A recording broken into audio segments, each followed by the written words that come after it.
Hello everyone, welcome back to my channel. I'm Bill. We're going to be in Dungeon World for this video today. We're going to go over damage,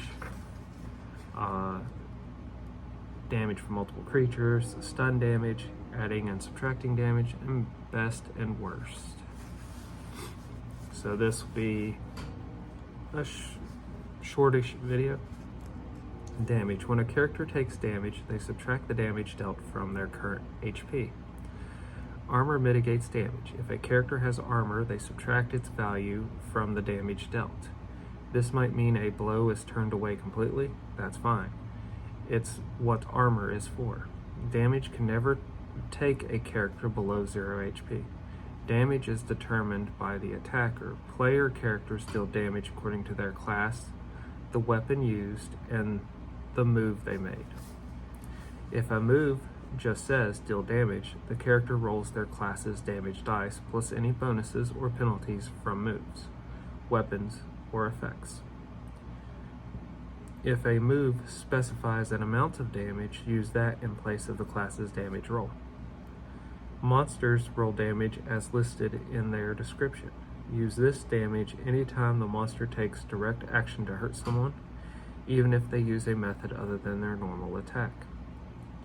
Other sources of damage, like being struck by a chunk of collapsing tower or falling into a pit, are left to the GM based on these options. It threatens bruises and scrapes at worst, does a D4 damage.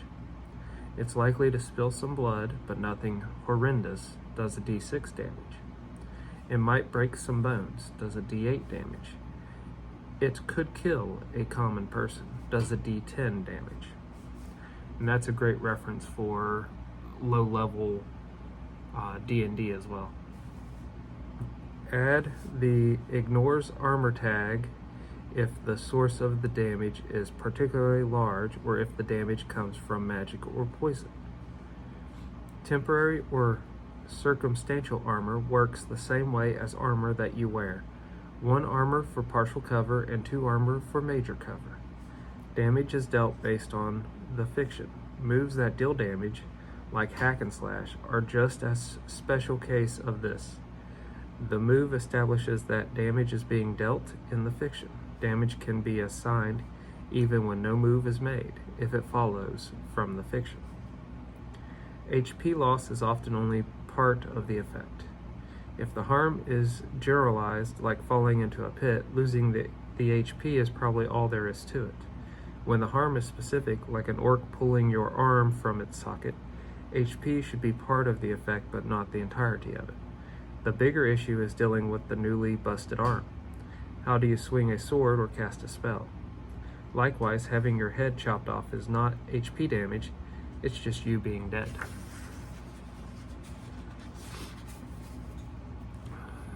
Damage from multiple creatures. It's a brave monster that goes into battle alone. Most creatures fight with someone at their side, and maybe another at their back, and possibly an archer covering the rear, and so on. This can lead to multiple monsters dealing their damage at once. If multiple creatures attack at once, roll the highest damage amount among them and add +1 damage for each monster beyond the first. Here's an example text. A goblin orchestra does D10 +1 damage, ignores armor, and 3 goblins do a D6 damage. All throw their respective weapons. A magical acid orb from the orchestra spears for the rest at Lux as she assaults their barricade. I roll the highest damage, which is a D10 +1, ignores armor, and add +3 damage for the 3 other goblins. Adding it up, I tell Lux she takes 9 damage, ignoring armor, as the acid leaks into the stretches left by the spears. So that's very, very interesting. Stun damage. Stun damage is non-lethal damage. A PC who takes stun damage is defying danger to do anything at all, the danger being you're stunned. This lasts as long as makes sense in the fiction. You're stunned until you can get a chance to clear your head or fix whatever stunned you. A GM character that takes stun damage doesn't count it against their HP, but will act accordingly, staggering around for a few seconds, fumbling blindly, etc. Adding and subtracting damage. When a move tells you to add damage, you add that damage to the roll on the dice. If it tells you to add some dice, like plus 1d4 damage, you roll the extra dice and add its result to the total. The same goes for subtracting damage.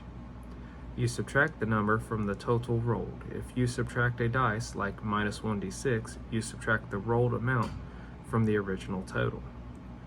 Damage never goes negative. 0 damage is the minimum. Best and worst. Some monsters and moves have you roll damage multiple times and take the best or worst result. In this case, roll as normal, but only apply the best or worst result. If a monster rolls a d6 damage twice and takes the best result, it's written B and in parentheses 2d6. The B means best.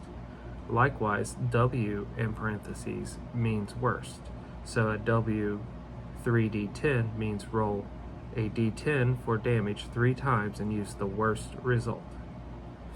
So that can, where you would, rolling multiple dice where you would get closer to an average, the worst result would push the damage down, and the best result would push the damage up. So I could see that being very beneficial for those players.